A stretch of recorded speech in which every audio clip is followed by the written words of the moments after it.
Hello and welcome to Lavneesh sir की class. आज की ये शिक्षा निदेशालय राष्ट्रीय राजधानी क्षेत्र दिल्ली की वर्कशीट नंबर 72 जो कि कक्षा 10वीं के विद्यार्थियों के लिए है।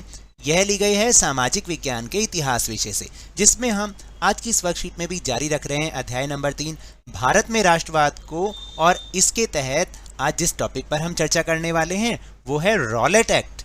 रॉलेट एक्ट क्या था, क्यों इसका विरोध हो रहा था, चलिए बिना समय गवाए शुरुआत करते हैं मेरे साथ और समझने की कोशिश करते हैं।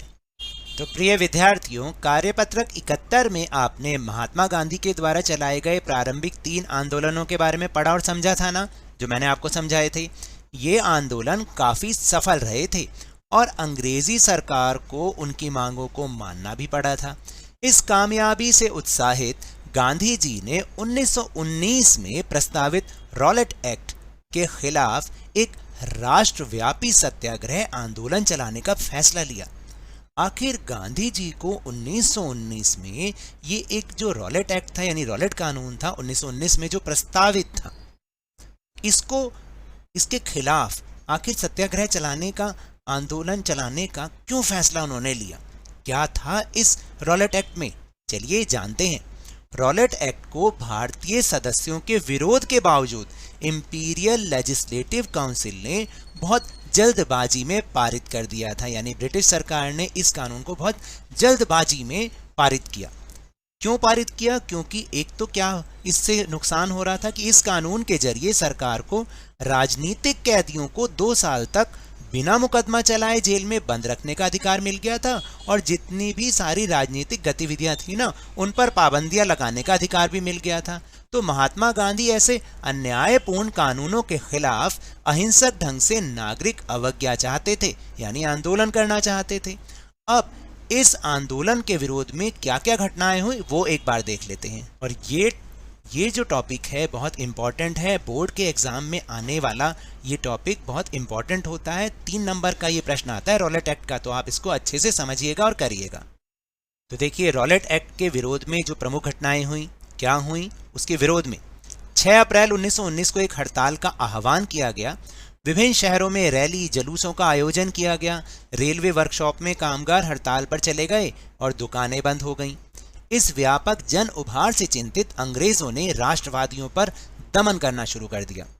अमृतसर में बहुत सारे स्थानीय नेताओं को हिरासत में यानी जेल में बंद कर दिया गया और गांधी जी को दिल्ली में प्रवेश करने पर पाबंदी लगा दी गई। फिर 10 अप्रैल 1919 को पुलिस ने अमृतसर में एक शांतिपूर्ण जुलूस पर गोली चला दी।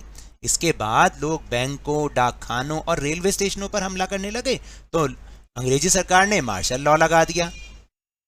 फिर हुई सबसे बड़ी घटना, 13 अप्रैल 1919 को जलियांवाला बाग हत्याकांड हुआ।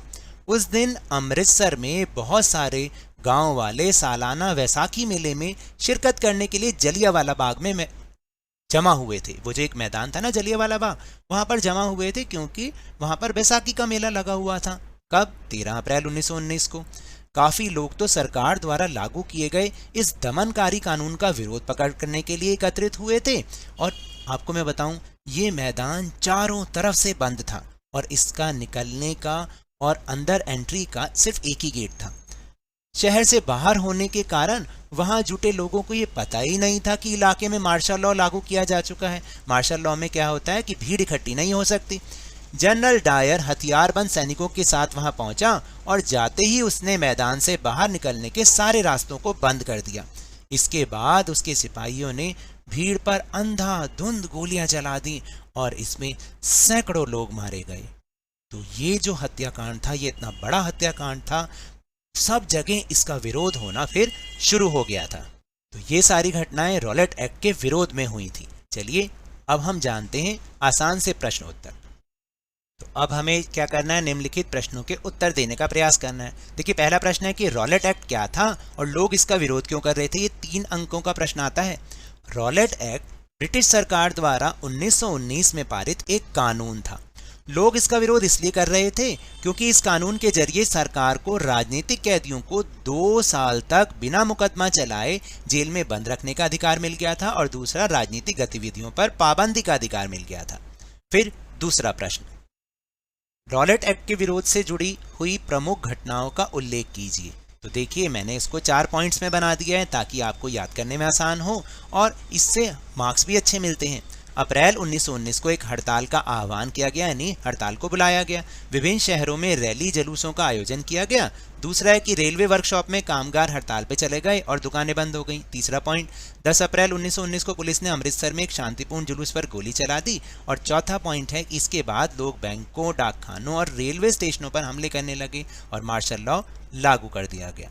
इस तरह से हमें इन प्रश्नों का उत्तर लिखना है। तो ये तो थी आज की वर्कशीट। अगर मेरे इस तरह समझाने से अब आपको समझ में आने लगा है ना, तो इस चैनल और वीडियो को लाइक कीजिए, शेयर कीजिए और अगर आप नए हैं तो जल्दी से सब्सक्राइब कर लीजिए। और टेलीग्राम ऐप पर हमारा चैनल लवनीश सर की क्लास, उसको ज्वाइन करना ना भूलिएगा, जिसको ज्वाइन करने का लिंक आपको इसी वीडियो के डिस्क्रिप्शन बॉक्स में मिल जाएगा। लेकिन ये भी याद रखना है, घर से बाहर निकलते समय मास्क अवश्य लगाएं और जब भी आपकी बारी आए कोरोना का टीकाकरण अवश्य करवाएं, क्योंकि कोरोना को तो हराना है और जिंदगी को एक बार फिर से सुहाना बनाना है। इसी उम्मीद के साथ बहुत बहुत धन्यवाद।